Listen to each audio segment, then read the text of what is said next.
अस्सलामुअलैकुम, क्या हाल है। होप ठीक होंगे, खैर से होंगे, खुश होंगे। अल्हम्दुलिल्लाह हम भी बिल्कुल ठीक है। यह है सैटरडे और मैं मदरसे पढ़ा कर निकल गई हूँ। हज के आने के बाद से ना अम्मी के यहाँ जाना हुआ ही नहीं था, तो आज काम से भी जा रही थी। माशाल्लाह हमारे यहाँ मेहमान आने वाले हैं, तो इतने दिन से फ़ोन पे डिस्कशन हो रहा था भाई क्या प्रोग्राम करना है, कैसे क्या रखना है, तो वो फ़ोन पे बराबर हो ही नहीं पा रहा था। तो मैंने सोचा आज जाते हैं, फाइनल वाला प्लान बना कर आते हैं। काय की तैयारी, काय की तैयारी। ऐसा बोलना नहीं, अभी अभी सस्पेंस रखने का।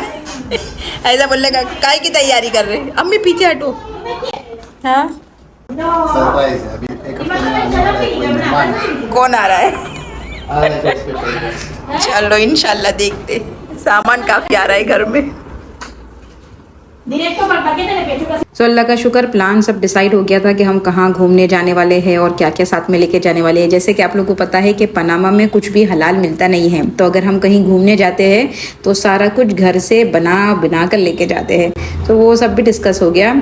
तो ये सब बातचीत करते हुए हो गई थी रात। तो फिर भाई ने कहा यहीं रुक जाओ, अब कल ही जाना। तो फिर कल सुबह में उठ के मैं और फिर भाभी हम लोग आ गए थे मार्केट वगैरह कि अब जो बनाना है तो उसके लिए तैयारी चाहिए ना, टमाटर प्याज आलू होंगे तो कुछ बना सकते हैं हम। सो ये सारी चीज़ें भी हमने बल्क में ले ली थी, क्योंकि बल्क में जब लेते तो जाहिर सी बात है थोड़ा सस्ता पड़ता है। फिर ये मार्केट लेकर हम आ गए थे घर। अब घर में आने के बाद जो सब लाए हैं, मेन काम उसको हचक धचक हम कहते हैं गुजराती में, यानी उसको सब ठिकाने लगाना है। संडे था, ट्रैफिक थोड़ी कम होती है, तो बच्चों के खाने पीने की जो चीज़ें होती है, पैकेट वगैरह, अक्सर बच्चे ये सब चीजें खाते हैं, तो वो भी लाके रख लिया था। अच्छा, मार्केट वगैरह भी ना संडे को ही जा सकते हैं, क्योंकि बीच में अगर जाए तो ट्रैफिक का बड़ा मसला होता है। जाने के लिए 1 घंटा और आने के लिए फिर 2-3 घंटा, इसलिए फिर संडे को ट्रैफिक कम होती है, काम वालों की छुट्टी होती है, तो वो लोग नहीं आते। आप देखिए यहाँ पर गन्ने का जूस भी हमारे इंडिया में तो कैसे नुक्कड़ नुक्कड़ पे मिल रहा होता है, फ्रेश लो और पियो, तो यहाँ बहुत कम जगह पे मिलता है। तो हम मार्केट में मिलता है अल्हम्दुलिल्लाह, तो जब भी जाते हैं 2-3 तो लेकर आ ही जाते हैं। अच्छा, फ्रीजर को आप समझ लेके रीस्टॉक करना है, क्योंकि ये सारी चीजें अक्सर माशाल्लाह हमारे फ्रीजर में होती है, लेकिन हज पे जाने से पहले सारी चीज़ें ख़त्म भी हो गई थी और मैंने उसको स्टॉक किया भी नहीं था।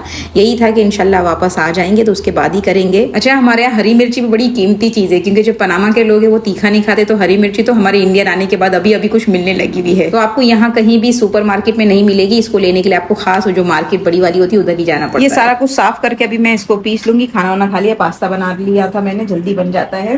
तो ये तीनों कलर की शिमला मिर्ची, ये मैं आपको पता है कि पीस के उसको फ्रीज़र में डाल देती हूँ, ताकि जब ज़रूरत रहे तो बहुत इजीली अवेलेबल रहती है, क्योंकि एक एक लेने जाना तो बहुत मुश्किल है। ये पनामा के खाने के लिए जो स्पेशल यूज़ होता है, चिकन की पाई हो गई या फिर यहाँ का पुलाव हो गया, तो वो उसके पत्ते हैं। ये हम कड़ी जो होती है गुजराती कड़ी, उसका मसाला मैंने तैयार कर रही हूँ। उसमें हम क्या क्या डालते हैं, शिमला मिर्ची है, कोतमीर है, लहसुन है और हरी मिर्ची अभी ऐड करूँगी। ये सब डाल के पीस लेते हैं, फिर जब कड़ी बनाना होता है ना तो ये मसाला थोड़ा सा ऐड कर देते हैं। फिर ये हरी चटनी मैं पीसने वाली हूँ, समोसा चाट के लिए, पानी पूरी के लिए, जो भी एक ही। और वो टमाटर की चटनी थोड़ी सी पीसूँगी और हरी मिर्ची देखूँगी। जब भी ऐसी मार्केट जाना होता है ना तो सुबह से जाते हैं और फिर ये सब उठा कर काट कूट के पीस पास के रखने में दोपहर हो जाती है, और कभी बहुत ज़्यादा रहे तो शाम भी हो जाती है। लेकिन चले, एक दिन की मेहनत होती है, उसके बाद तो 20-25 दिन तो आराम से निकल जाते हैं ना। तो इतने दिन आराम निकलने के लिए 1-2 दिन की मेहनत तो इंसान कर ही सकता है ना। तो अल्लाह का शुक्र, सारा कुछ डन हो गया है। अब मैं सबको जिप लॉक में भर के फ्रीज़र में रख दूंगी। अच्छा, मैंने एक वीडियो भी शेयर की थी कि मैं कैसे वेजिटेबल वगैरह को सेव करती हूँ, फ्रीज़र में डालती हूँ।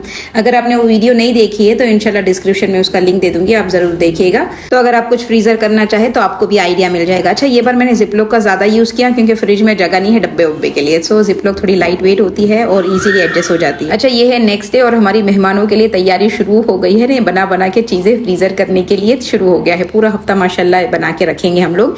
तो ये मसाले का डब्बा भी खत्म हो गए थे मसाले, तो वो इंडियन ग्रोसरी भी हम कर आए, तो मैंने सोचा चलो पहले मसाले भी भर लेती हूँ। और साथ में मैंने वड़े का मसाला तैयार किया है। जी, अक्सर चीज़ें जो हम बना के फ्रीज कर सकते हैं, तो कोशिश ये होगी कि वे मेहमानों को उनका टाइम दे और ये सब चीज़ें बनाने में टाइम नहीं जाए, और चीज़ आराम से बस निकालो और उसको फ्राई कर लो। दीन तो हमको यही सिखाता है ना कि आपसे कोई भी मिले तो आप अच्छे से ही मिलो, फिर वो 1-2 घंटे के लिए मिल रहा हो, 1-2 दिन के लिए मिल रहा हो, या फिर ऐसे ही मिलते रहता हो, तो आपने हमेशा सामने वाले का मुसलमानों का इकराम करना चाहिए, उनके साथ मोहब्बत से पेश आना चाहिए, इज्जत से पेश आना चाहिए, क्योंकि इंसान इज्जत का भूखा होता है। हाँ, खाने का भूखा नहीं होता, लेकिन इज्जत का तो होता ही होता है। आपके यहाँ कोई मेहमान आया और आपने उसको खाना नहीं खिलाया तो उसको बुरा लगता है, लेकिन आपके यहाँ कोई मेहमान आया, आपने उसको इज्जत नहीं दी तो उसको बड़ा बुरा लगता है। इतना बुरा लगता है कि दूसरी बार आपके घर में के लिए आने के लिए सोचता भी नहीं। वो समझ में ये आया कि इंसान को खाने की इतनी जरूरत नहीं है, लेकिन हाँ, इज्जत की जरूरत है। लेकिन हमारा हाल आजकल ऐसा हो गया है कि हम मेहमान को बुलाते भी है और फिर बेइज्जत करते हैं, यानी खिला पिला के हम इज्जतों को उतारते हैं। देखिए, जानवर के साथ अगर ये मामला करेगा ना, जैसे कि अगर आपके घर में कोई बिल्ली आती है, आप उसको दूध पिलाते हैं या फिर वो खुद पी जाती है, तो आप उसको बातें सुना रहे हो कि क्या तू रोज आ जाती है, हमारे घर का दूध पी ले जाती है, कुछ समझता है कि नहीं। आप उसकी बेइज्जती कर रहे हो तो भी बड़ी ढीठ होती है, वो कल दूसरे दिन फिर से आ जाएगी, उसको कोई फर्क नहीं पड़ा, आपने उसकी इज्जत के धज्जे उड़ा दिए। लेकिन अगर आपने यही काम किसी इंसान के साथ किए कि आपके घर में कोई आया और आपने इस तरीके का कोई जुमला बोले, हम तो सब किनाया जुमले बोलते ना, छुपे छुपे जुमले बोलते और समझते हैं कि किसको कुछ समझा ही नहीं। देखिए, सबको बड़ा अच्छा समझ जाता है, माशाल्लाह सारे बड़े दिमाग वाले होते हैं। तो अगर आपने ऐसा कुछ किया है ना, तो आप समझ ले कि आपने उसको इज्जत नहीं दी। जब इज्जत नहीं दी तो फिर वो दूसरी बार आपके घर पे नहीं आता है। फिर आप पूछते हो कि भाई क्यों नहीं आ रहे, हमने तो ऐसा कुछ बोला नहीं है, हालांकि आपको पता है आपने क्या बोला है क्या नहीं बोला है। बहरहाल, बताने का मतलब ये था कि मेहमानों को इज्जत देना, उनका इकराम करना, ये भी दीन का हिस्सा है, इस पर भी सवाब मिल रहा होता है। ये दुनियादारी नहीं होती, हम समझते कि नहीं आया है तो करना ही पड़ेगा, खिलाना ही पड़ेगा। नहीं नहीं नहीं, ये तो दीनदारी है, इसको तो कहते हैं सवाब कमाने का जरिया है, नेकी के मौके कहते हैं। तो हर एक मेहमान माशाल्लाह इकराम और इज्जत के काबिल होता है, लेकिन जब वो फैमिली के एकदम नजदीक हो और दिल के नजदीक हो तो उनका इकराम करने में तो और ज्यादा दिल से मजा आ रही होती है। तो बस कल भी मैंने ये जो हमारे यहाँ के समोसे फेमस गुजरातियों के, उसका रीस्टॉक कर लिया था कि मैंने चलो एक एक करके आइटम बनते जाएंगे तो ज़्यादा अच्छा है। तो ये माशाल्लाह बना ली थी, इसकी रेसिपी मैंने बहुत बार शेयर की हुई है, इंशाल्लाह डिस्क्रिप्शन में लिंक दे दूंगी, आप वहाँ जाके चेक कर सकते हैं। बहुत क्रंची और क्रिस्पी होते हैं। ऐसे तो ये समोसे हम गुजरातियों के घर में बकरीद के दूसरे दिन ही बन जाते हैं, भाई इसको खाने की ताज़े गोश्त में मज़ा लगा रही होती है। लेकिन चूंकि ये बार मैं हज में थी तो थोड़ा डिले हो गया, लेट हो गया, तो कोई बात नहीं, अल्लाह ने नसीब में लिखा था कि भाई मेहमानों के लिए बना के स्टोर करना है। तो बस अल्हम्दुलिल्लाह वो डन हो गए। और यहाँ पर जो मैंने वड़ी के लिए मसाला बना के रखा था उसको भी मैं शेप दे दूंगी और फ्रीज़र में डाल दूंगी। अच्छा, ऐसा कोई अगर पूछना चाहे कि नहीं ये बराबर रहते हैं कि नहीं, बहुत अच्छे रहेंगे, ऐसे कुछ कोई प्रॉब्लम नहीं आएगा।